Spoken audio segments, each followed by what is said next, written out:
ஆவின் பால் பொருட்களுக்கு ஜிஎஸ்டி வரிகள் குறைக்கப்பட்ட போது நேரடி வரி குறைப்பு செய்யாமல் சலுகை என்ற பெயரில் திமுக தலைமையிலான தமிழக அரசு அரங்கேற்றிய தில்லுமுல்லு நாடகத்தின் சாயம் தற்போது வெளுத்திருக்கின்றது. திமுக ஆடிய நாடகம் என்ன என்பது குறித்து விளக்குகிறது இந்த செய்தி தொகுப்பு.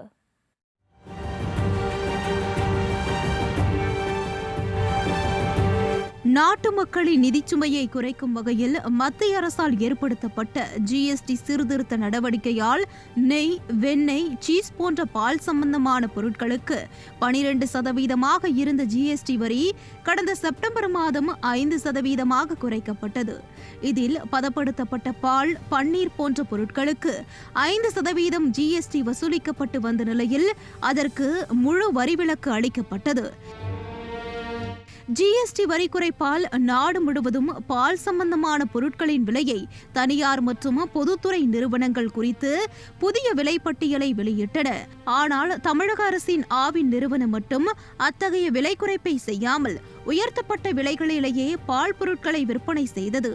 இது மக்களை சுரண்டும் செயல் என்ற ரீதியில் கண்டனத்துக்கு ஆளானது.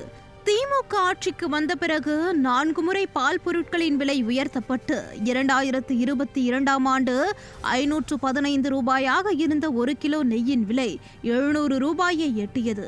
இது 36% விலை உயர்வு.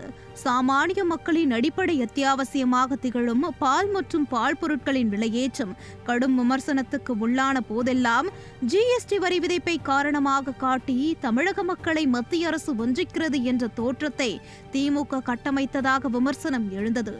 ஆனால் அதுவே ஜிஎஸ்டி வரி குறைக்கப்பட்ட போது அதன் பலன் மக்களை சென்றடையாத வகையில் விளம்பர திமுக அரசு வரி குறைப்பு செய்யாமல் இருந்தது மக்களிடையே பெரும் கொந்தளிப்பை ஏற்படுத்தியது. சிறு குறு நடுத்தர தனியார் பால் நிறுவனம் மட்டுமின்றி முன்னணி தனியார் பால் நிறுவனங்களும் ஜிஎஸ்டி வரி குறைப்பை முழுமையாக பொதுமக்கள் கொடுக்கக்கூடிய வகையில் விலையை குறைச்சி அதற்கான முழுமையான விலைப்பட்டியலையும் கொடுத்துருந்தாங்க.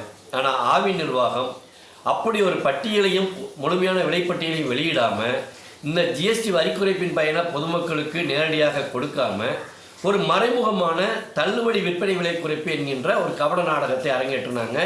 இதற்கு எங்களது தமிழ்நாடு பால் முகவர்கள் தொழிலாளர் சங்கத்தின் சார்பில் கடுமையான கண்டனத்தை தெரிவிச்சிருந்தோம். ஆனால் ஆவின் நிறுவனமோ நெய், வெண்ணெய், பன்னீர், ஐஸ்கிரீம் உள்ளிட்ட 250க்கும் மேற்பட்ட பால் தயாரிப்பு பொருட்களின் விலையை ஜிஎஸ்டி வரி குறைப்பிற்கு ஏற்றவாறு நேரடி விலை குறைப்பு செய்து புதிய விலைப்பட்டியலை வெளியிடுவதற்கு பதிலாக தீபாவளி பண்டிகையை முன்னிட்டு சலுகை என்ற பெயரில் விலை தள்ளுபடிகளை அறிவித்தது. நேரடி வரி குறைப்பு செய்யாமல் விலை சலுகை அறிவிப்பதா என எதிர்க்கட்சிகள் கடும் எதிர்வினையாற்ற இந்த விவகாரம் அப்போதே அரசியல் களத்தில் பெரும் விவாதத்தை கிளப்பியிருந்தது.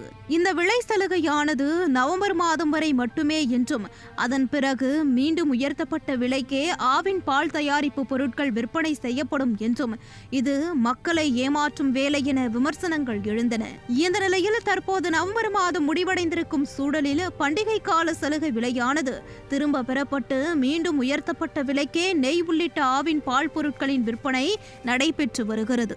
நெய்யுக்கும் பன்னீருக்கும் வழங்கி வந்த தள்ளுபடியை திமுக அரசு திரும்ப பெற்றிருப்பதன் மூலம் ஜிஎஸ்டி வரி குறைப்பு முன் நெய், பன்னீர் ஆகியவை என்ன விலைக்கு விற்கப்பட்டதோ அதே விலை மீண்டும் நடைமுறைக்கு வந்திருக்கிறது. ஜிஎஸ்டி வரி குறைப்பே மத்திய அரசு பொதுமக்களுக்கு போய் இந்த வரி குறைப்பு சேரணும், பொதுமக்களுக்கு உடைய அந்த பட்ஜெட் ஒரு போதிய சேமிப்பு கிடைக்கணுன்றதுக்காக தான். ஆனால் ஒரு தனியார் செய்யக்கூடிய விஷயத்தை ஒரு அரசு கூட்டுறவு பால் நிறுவனம் செய்யறதை எப்படி ஏற்றுக்கொள்ள முடியும்? தனியார் பால் நிறுவனங்கள் தான் இது போன்ற பல்வேறு வகையான சூழ்ச்சியான மறைமுக விலை உயர்வு பொதுமக்கள் மேலே திணிப்பாங்க. அப்படி ஒரு செயலை தமிழ்நாடு அரசுடைய கூட்டுறவு பால் நிறுவனம் ஆவின் செய்தது ஏற்றுக்கொள்ள முடியாது. தீபாவளியை முன்னிட்டு பண்டிகை கால சலுகை என விளம்பர திமுக அரசு விலை குறைப்பு செய்திருந்த நிலையில் கிறிஸ்துமஸ், ஆங்கில புத்தாண்டு பிறப்பு போன்ற பண்டிகைகள் வரிசை கட்டி நிற்க திமுகவை பொறுத்தவரை தீபாவளி மட்டும்தான் பண்டிகையா என்ற கேள்வி எழுந்துள்ளது. சமூக நீதி, சிறுபான்மையினரின் பாதுகாவலர் என்பதெல்லாம் வெறும் வாக்கு அரசியலுக்கு மட்டும்தானா என்ற விமர்சன அஸ்திரங்களும் திமுகவை நோக்கி வீசப்படுகிறது. உண்மையான நேரடியான விற்பனை விலை குறைப்பை அமலுக்கு கொண்டு வர வேண்டும். அது குறித்த முழுமையான விலைப்பட்டியலை ஆவின் நிர்வாகம் வெளியிட வேண்டும் என்கின்ற கோரிக்கையை எங்களது தமிழ்நாடு பால் முகவர்கள் தொழிலாளர் சங்கத்தின் சார்பில் ஆவின் நிர்வாகத்திற்கும் தமிழ்நாடு அரசிற்கும் வலியுறுத்தி கேட்டுக்கொள்கிறோம்.